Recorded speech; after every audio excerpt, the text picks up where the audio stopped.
and Lenny Bias will be among the prizes. Of course, this is not the draft. That takes place June 17th. But this lottery will decide the all-important order of draft picks 1 through 8. And today, those gentlemen down on the stage will have a hand in their team's fate. This year, each will pull one envelope from the drum, 7 in all. And there's something else different this year, an 8th team, Cleveland, whose story will be explained as the process unfolds. Now, you can analyze this all you want, but what we're talking about here is luck, pure and simple. Last year, the Knicks brought a horseshoe that got them Patrick Ewing. This year, Knicks executive Scotty Sterling wanted the horseshoe from Kentucky Derby winner Ferdinand. And when they called the trainer, he said this was impossible since Ferdinand would not be reshoed until tomorrow. That's why you're seeing that rabbit, because the trainer says, I wouldn't give it to you anyway. I'm a Laker fan. So they have a rabbit with 4 rabbit's feet attached. So it is the luck of the draw, and Commissioner David Stern is ready to open up Lottery 2. Good afternoon, ladies and gentlemen. Happy Mother's Day, and welcome to the NBA Draft Lottery. The lottery determines the order of selection of the teams holding the rights to the first 7 picks in the NBA Draft. This year, the draft will be held on June 17th. For the most talented young basketball players in the world, it is a gateway to the ultimate competition. For our teams and fans, it is a source of renewed hope and optimism. The first 7 picks in the draft are initially awarded to the 7 teams that failed to qualify for the NBA playoffs. Those teams have the right, however, to trade their picks, and as a result, 3 of the teams involved in today's lottery gained their right to participate through trades. The 7 teams in this year's lottery are the Golden State Warriors, represented by Al Attles, the Boston Celtics, represented by Red Auerbach, the Philadelphia 76ers, represented by Pat Williams, the Indiana Pacers, represented by Don Walsh, the New York Knicks, represented by Scotty Sterling, the Phoenix Suns, represented by Jerry Colangelo, and the Dallas Mavericks, represented by Norm Sanju. The identity of the team selecting at each position will be determined by a random draw of 7 envelopes. Each envelope contains the logo of one of the participating teams and will be selected from this drum by a team representative. The initial envelope selected from the drum will be placed on the board behind me in position number 7. The remaining envelopes will be placed on the board in descending order. So the last envelope remaining in the drum, after all others have been drawn, represents the first selection in the 1986 NBA Draft. To complicate things just a bit more, we will also determine today the first-round draft position of the Cleveland Cavaliers, who are represented in our audience by their president, Thaxter Trafton.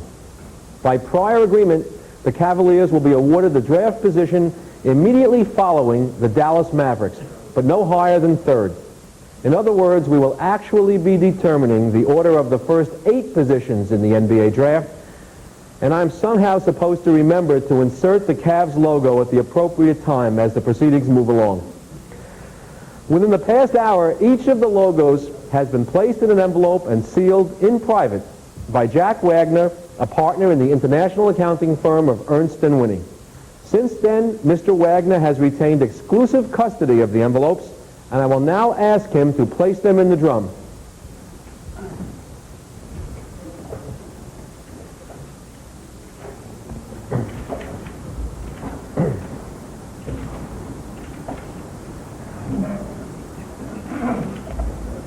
As soon as the drum is closed, it will be turned to mix the envelopes.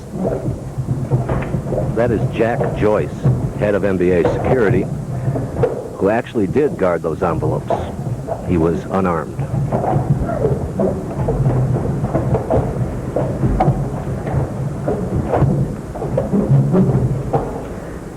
The envelopes will now be selected from the drum by the representatives of the participating teams.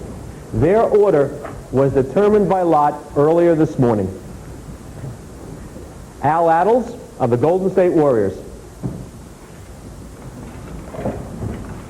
Red Auerbach of the Boston Celtics.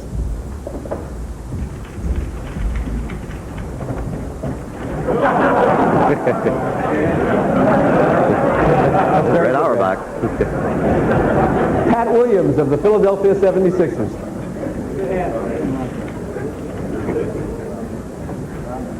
Don Walsh of the Indiana Pacers. These guys are all nervous. Scotty Sterling of the New York Knicks. Jerry Colangelo of the Phoenix Suns. The remaining envelope, which contains the logo of the team that will pick first in the 1986 NBA Draft, will be removed from the drum by Norm Sanju of the Dallas Mavericks. And the only man who hopes that's his card. Thank you, gentlemen. I will now open the envelopes. And here we go.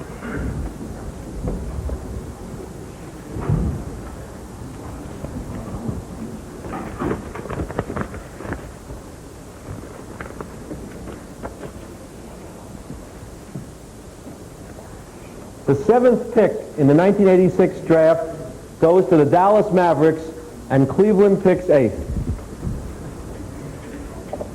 The Cleveland representative said they were rooting for Dallas, but I'm not sure about that now.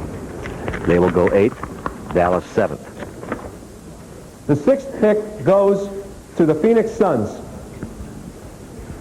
So that leaves Boston, Philadelphia, Golden State, New York, and Indiana. Jerry Colangelo brought a jersey. The 5th pick goes to the New York Knicks. It's the New York audience here. Boston, Philadelphia, Golden State, and Indiana are left now. The 4th pick goes to the Indiana Pacers. Indiana came in second last year. Now Boston, Philadelphia, and Golden State. The 3rd pick goes to the Golden State Warriors. Well, it's better than last year, but now two powerhouses remain, Boston and Philadelphia. Red Auerbach has got a cigar in his hand. And Pat Williams' mind has left that game right now, I'll tell you The that. 2nd pick goes to the Boston Celtics.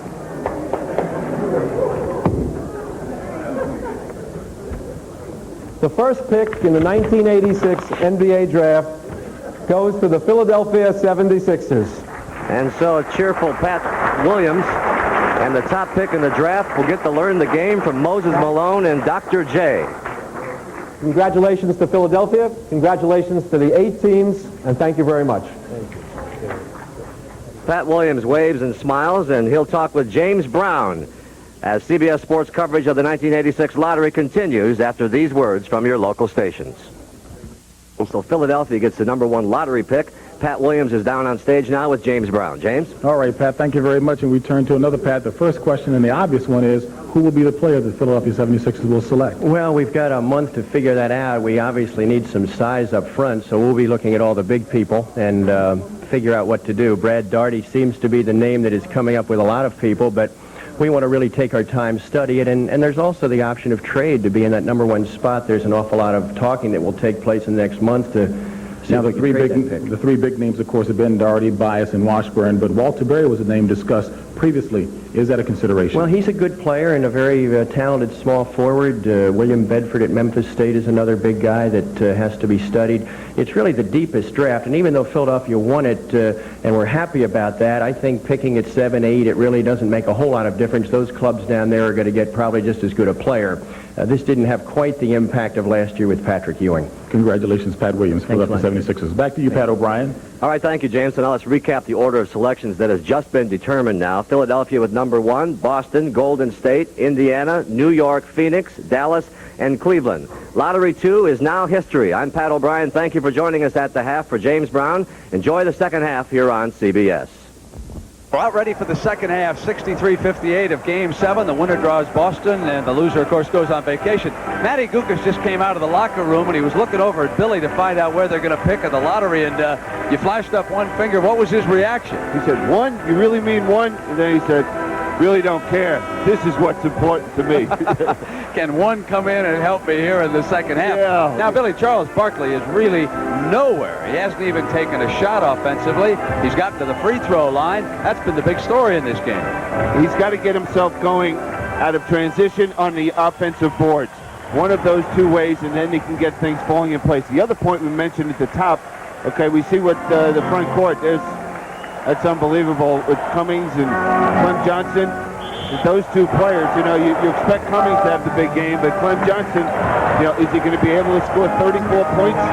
17 more in this period. I don't know. Interesting matchup. You have Barkley playing Moncrief to start this period. They ship it inside to Cummings, and he continues to light it up. He is now 9 of 11. That's 19 points for Terry Cummings here in this, the most important game perhaps in the history of the Milwaukee franchise. They are absolutely haunted by the Philadelphia 76ers. It's a ghost they badly want to exercise here this afternoon. They double up the ball, and Cheeks is trying to battle free, and Cummings has got an open man. But it's Moncrief who is slowed, and Barkley lets him go on in for the left-handed layup. And for the limping Moncrief, that is 14 points, and just as quickly, Matty Gukas will call a timeout because the Bucks have built their biggest lead of this Game 7. Well, the Bucks have come out of the locker room ready and fired up. The 76ers, Bobby Jones is tired. Anytime someone can beat Bobby Jones across the lane and flash in the post area, as Cummings did the last time, that's not Bobby Jones defensively. Now, for the Sixers to get back in this ball game, they're going to have to, and they're only down 9 points, but they're going to have to pick up the tempo defensively, Frank. They're going to have to look to pick up with pressure. I would not be surprised to see Matty to go to down 3 to look for that pressure. Now rebounding turned around completely. Philadelphia out-rebounded the Bucks 13-6 in the opening period, and then 13-7 Milwaukee in the second. It was Alton Lister who contributed off of Don Nelson's bench. Cheeks brings it up from the right side. Barkley has it knocked away, but it wound up in Julius's hands, and he can't score. Hodges. Pressure at the offensive end by Milwaukee, and Cummings feeling it, missing that shot. Barkley's outlet intended for Bobby Jones. He's got it, and Cummings with him, but Maurice Cheeks follows him up. Well, there's an example why you never take anything for granted in basketball. It looked like an easy opportunity for Bobby Jones, but Maurice Cheeks followed up and was able to pick up the loose ball for 2. Steal by Barkley off the Moncrief pass. The Sixers come back down. That's the 76ers game.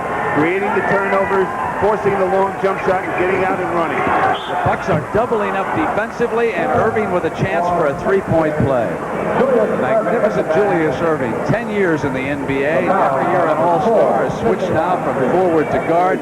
Billy, I've asked you this question before, but I'm sure a lot of fans are interested. Will the Doc be back for sure next year with the Sixers? Oh, I think he will be. I marvel at Doc and Kareem Abdul-Jabbar, 2 players that still, have accomplished everything in this game, and they still have that love and desire, and they just go out there and play, and they're always trying to improve their game. Hodges score it, put him on the line. The Sixers are a tired team. That's a situation that with that penetration, Doc was beat, but no one on the 76ers was able to step in and give him that help defensively. Moncrief at the other end with his 4th personal foul a moment ago. Hodges now, having already scored 13 points, he's at the free throw line. People wonder if the 76ers miss Moses Malone. They sure do. In that type of a case, Moses has that ability to either, block that shot or force that man to give that basketball up as Hodges when he penetrated all the way to the basket. Here's the isolation, but they're doubling, and Charles can't get going. Great pass by Clem Johnson. And followed by Julius. Julius is really trying to get this team rolling and taking that burden on his own shoulders to get this team back in action. That's called leadership. And Cummings has been showing it along with Moncrief for the Bucks here today. A three-point try by Moncrief is short. The Sixers battle for it, and Pressey comes away for Don Nelson's team. Beautiful drive by Paul Pressey. What a fine-looking basketball player he is. A great play. Now, he's done that a few times today. Been able to get the turnover and create it to an easy basket. Julius trying to get a foul on Pressey, trying to call Madden's attention to the contact underneath. Barkley, and score his first field goal attempt of the game. 6 points overall, the man the Sixers have to have here in the second half. We got a timeout. This is Game 7. Meanwhile, the Boston Celtics await the winner. When you compare Ford Ranger and What they were going to do with Charles Barkley when he got the basketball. Barkley continues perfect at the free throw line. He's 5 of 5. He's also pulled down 7 rebounds. Now, Milwaukee worked out briefly yesterday, and the Sixers were given the whole day off to try and rest up after their fine performance in Game 6 back in the Spectrum. Cummings got Jones in the air. A three-point opportunity, and Terry Cummings is the main man against Jones and the 76ers here this afternoon. Bobby Jones, 3 on Jones.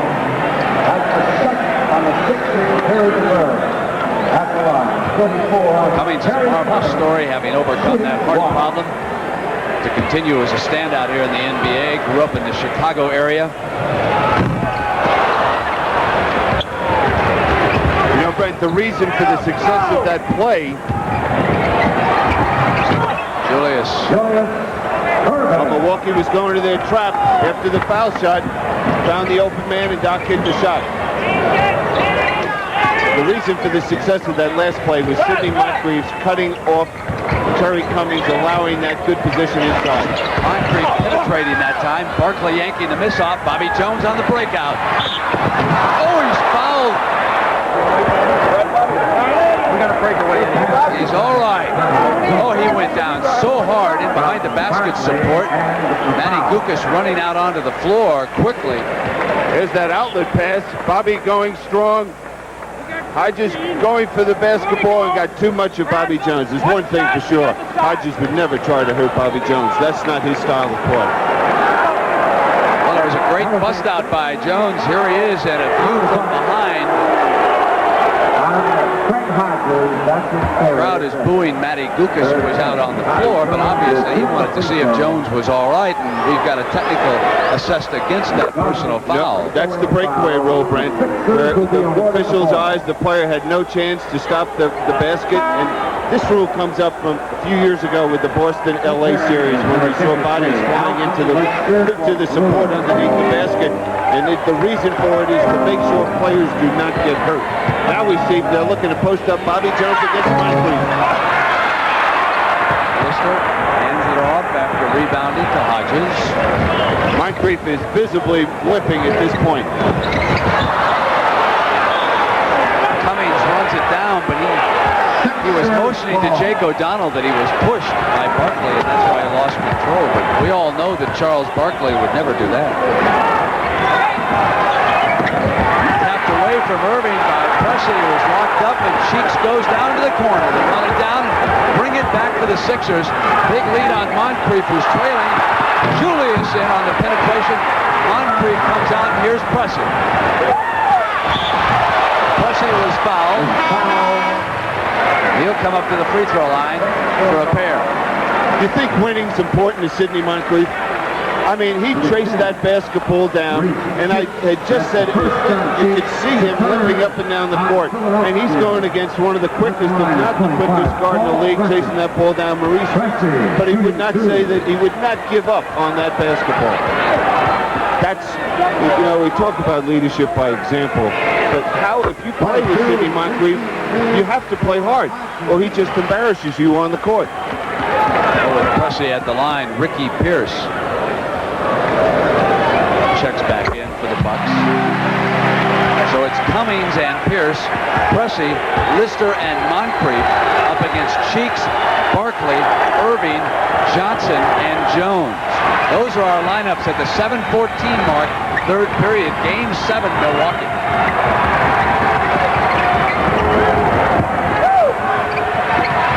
Barkley trying to get past Lister. Body fakes, now he's up, missing on the shot. Milwaukee yanks the miss away. It's Pierce. Great defense by the Bucks, especially Terry Cummings, anticipating Barkley to put the ball on the floor and went to double.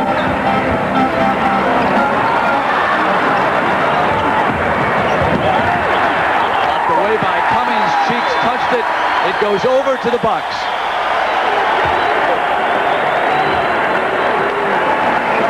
Got a timeout.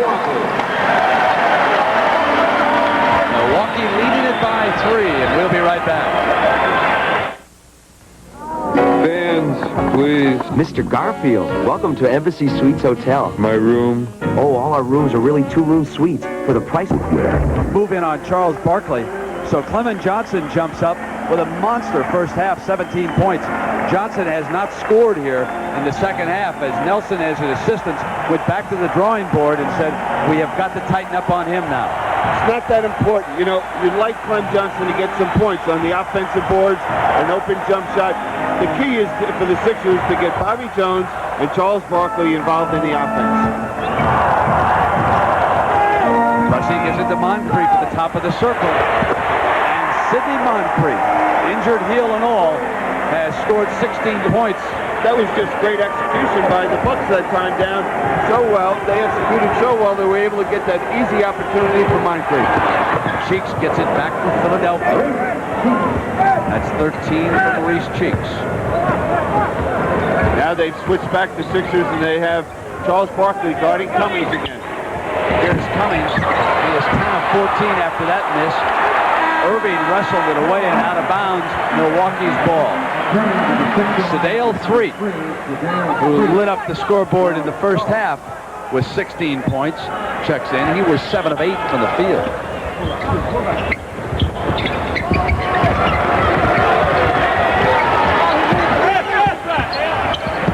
Lister hooking over Johnson. Wouldn't stay in. And Threatt contributes a rebound immediately.